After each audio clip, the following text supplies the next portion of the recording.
Hey guys, Road Warrior here. I recently made a pretty nice comeback here in a custom competition, sponsor competition for Total Bass here at Quantico. It was a lot of fun.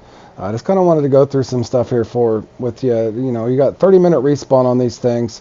Just going for total weight here. Sometimes you'll pull in the weeds, that sort of thing. Also, if you guys weren't aware, that's a barometer up there. If you haven't watched any other videos that I put up, it gives you somewhat of an indication where you want to keep the actual lure or your retrieve. It's not 100% foolproof, but as you can see, I'm trying to match it up, keeping that the midwater or just below midwater. If the barometer was up, you might want to focus on midwater near the surface, that sort of thing. But just kind of wanted to make sure that you guys were aware of that in the event that you wasn't. And that kind of holds true for most of the fish in the game. You might have, you know, some weird things, oddities. Sharks might be on the bottom, even though the pressure's high, that sort of thing. Sometimes the fish can go deep on high pressure, that sort of thing. But it's just something to get you in the ballpark, kind of where you need to start. Also, kind of going through here some other tips that I'll give you. Kind of depends on what kind of reel you want to use on something like this, but for me in particular, I like to have a little more control. Some people may prefer the spod reel. Sometimes I'll go pay attention here. I go from 3 to 2 to 1 as I get closer here. In other words, I'm just kind of walking in with the speed. Also, get familiar with your spots. You know, with the World Bass Tour and that sort of thing's coming up, so it'd be a good time to hone your skills in for sure.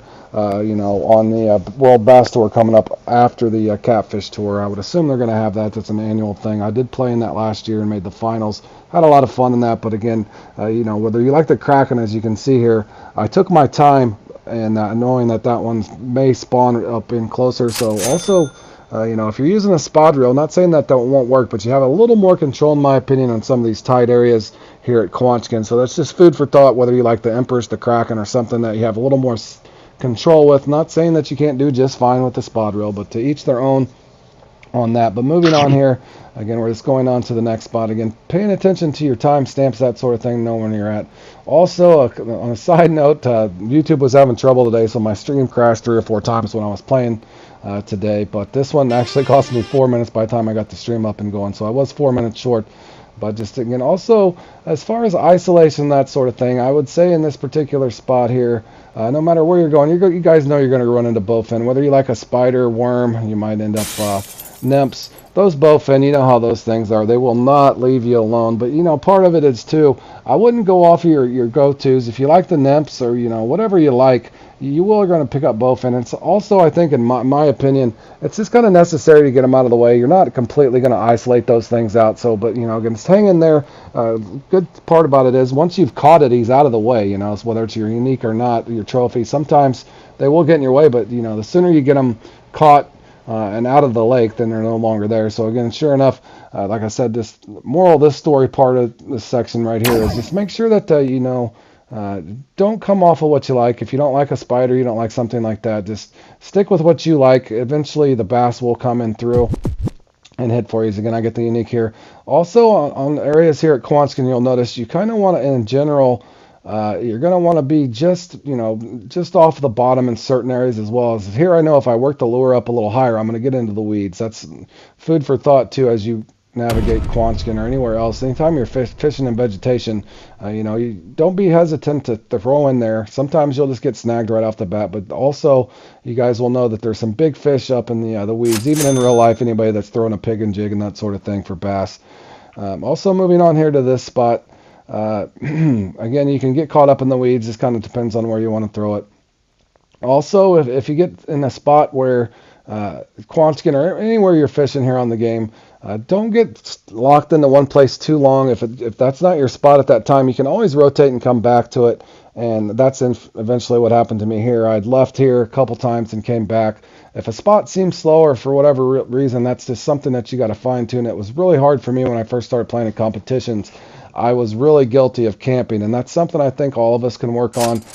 Sometimes that's just gut instincts, but also just, I'm still stubborn as well. You stick a spot out too long, but again, don't hesitate to move on. Also, some of these spots that are kind of iffy where, you're going to get bowfin, or in this case, a big monster.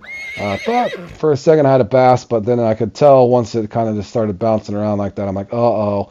In other words, I was familiar with this spot before in the pairing, knowing that I have got a dreaded, that's right, trophy channel cat there off the bass jig. Now, coming back over here on this part, I want to point out again, I know I'm about a 30-minute respawn. I caught that first one around that 11.5 to 12.5 minute mark. So I knew to come over here a little early, try to clear the tile. And, I just got one pike, luckily. I didn't have to wade through bowfin or anything this time. So again, make sure that you're aware of your respawn times, that sort of thing, no matter what you're fishing for in the game, whether it's in a custom comp or an actual competition. Do be aware of that. And these are things that I think with experience and time that you'll definitely get better no matter what you're playing in. Definitely pay attention to your time stamps and that sort of thing. In other words, if you've got a unique out, know when it's available again. That way, if you're having to skip past, some of those things can be difficult to keep track of. Again, I'm on cue knowing that this one's going to be available, hoping that at least I can get a trophy beforehand, and sure enough, I do. Knowing that this is going to be over here again. Now, last time I think I went from 3 to 2 to 1, knowing that my time's ticking down and I am way, way behind Costbar there. At one point, I want to say he was like 40, 45 pounds ahead of me. I also make sure that try not to give up. It's easy to do. Sometimes you can go on a roll. I'm sure some of you guys get on a hot streak, cold streak, but try until that. Until the clock hits 0. Keep fishing it out, guys. It's hard to keep a positive attitude sometimes, but that is truly sometimes what it takes. Make sure that you do have the frame of mind to just keep fishing through it. Again, each comp or that you play here or tournament, any of those qualifiers, stuff like that. The more and more you play, the more experience you'll get, the more you can fine tune, and hone in on what you need to be doing. I do hope that you guys enjoy this, but again, I'm right at this point. I'm just trying to nickel and dime the best I can as the clock is closing down. Costbar was way ahead of me at one time. I pretty much even live stream when I was doing this was thinking, oh man, everybody's pretty much playing for second. But I told myself if I could get honed in and focused, I'm really good at the bass here. And sure enough, I was able to come through, knowing that this respawn here is available. I did get caught in the weeds briefly there, as you can notice. Just make sure that you just maintain your depth the best that you can. Again, kind of going off that barometer. Again, not 100% foolproof, but I've noticed more and more in the game, it does help you get you where you need to be with regards to water depth. Again, coming over here, just trying to close this out. The clock is definitely ticking down, and sure enough, I'm over here, and I get my a nice sized, really big trophy considering the Quanchkin here. They only top out, I want to say, around 11 pounds, but nonetheless, that trophy was there. Knowing that the bowfin's in my way, going down here in the clutch, I need one more fish, it looks like here. I'm just less than about a pound short as the clock's ticking down here, and I know Costbar's probably thinking, oh man, I had a 40-pound lead. That's happened to me before in these things as well, but in this event in particular, I was able to make this comeback. So again, I hope this helps you guys out and put up a lot of little tips there for you guys that enjoy bass fishing. Again, don't hesitate to join some of these custom competitions. You might get your butt kicked for a while. Again, the other day I caught I got my butt kicked in a labio thing, but today I redeemed myself. Take care, guys.